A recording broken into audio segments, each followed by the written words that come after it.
ilk işığı hələ küçələrə düşməmiş bu evin ocağı yanır. Sobadan gələn isti çörək qoxusu isə bir qadının 19 illik əməyinin hekayəsini danışır.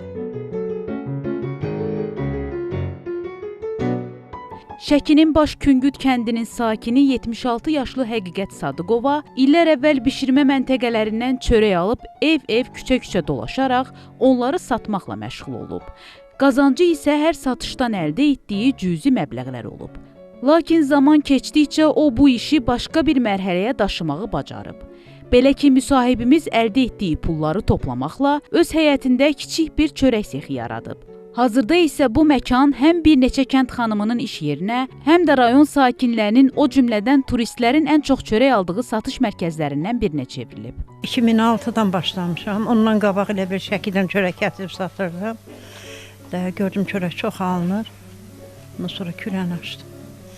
Kürən açdım, arvadlar bölmə yığdım. Nə qədər işçin var? Hal-hazırda 9 dənə. Şəkiyə göndəririk, bəyənirlər çörəyimizi.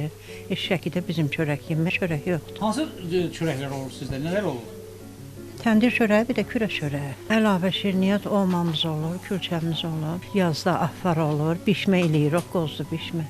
Müsahibimiz deyir ki, bu işə başlama səbəblərindən biri də həyat yoldaşını vaxtsız itirdikdən sonra övladlarını tək başına böyüdə bilmə zərurəti olub.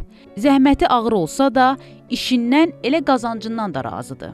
Əlinin dadına isə söz ola bilməz. Dadlı olmazsa ayıqlab, odun da bişir. Orada, burada, kürədə kömür töküb yemək bişirirsən, onun dadı ilə qazda bişən dad bir olmur ki. Qabaqlar əldə yoğururlar, o lap dadlı olurdu. İndi Amerikanlar maşın verdi. Xaricdən o yandan bu yandan. Sonra söylədilər ki, öz başına iş görən qadın kimi xəmir yoğuran maşın, bu təndirləri. Sonra orada bulağı düzəltdilər, samavar, tərəzi.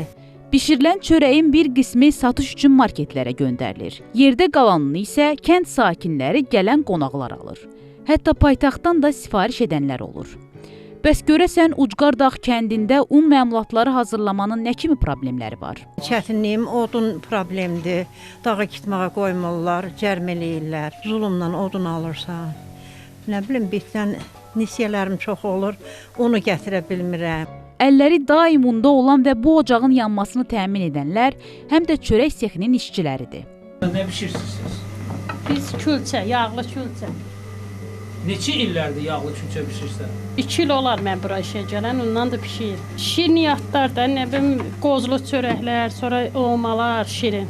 Şirniyyatdır da, Şəki şirniyyatı. Həqiqət xalanın da şirniyyatı superdir. 10 ildir işləyirəm mən burada. Səhərdən də saat 9-dan 8-ə kimi işləyirik burada biz. Kürəmiz odunla bişir, odunla bişir. Ona görə də dadlı olur çörəklərimiz. Çörəkdən başqa daha nələr bişirirsiniz? Külçə bişiririk, şirin çörək bişiririk, qozlu çörəklərdən bişiririk. Şirin qoğallarında 40 qəpik, nə bilim, 80 qəpik.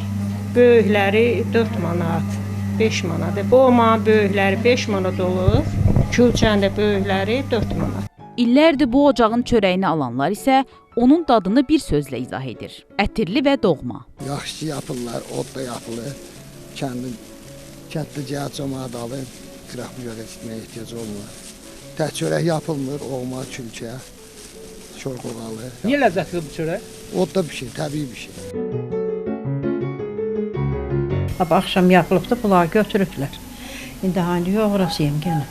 Bax beləcə hər gün Həqiqət nənənin ocağı yanmağa davam edir. Onun əlindən çıxan bu dadlar süfrələri bəzəyir. Çəkisi 600 qram olan çörəklərin qiyməti isə 60 qəpikdir.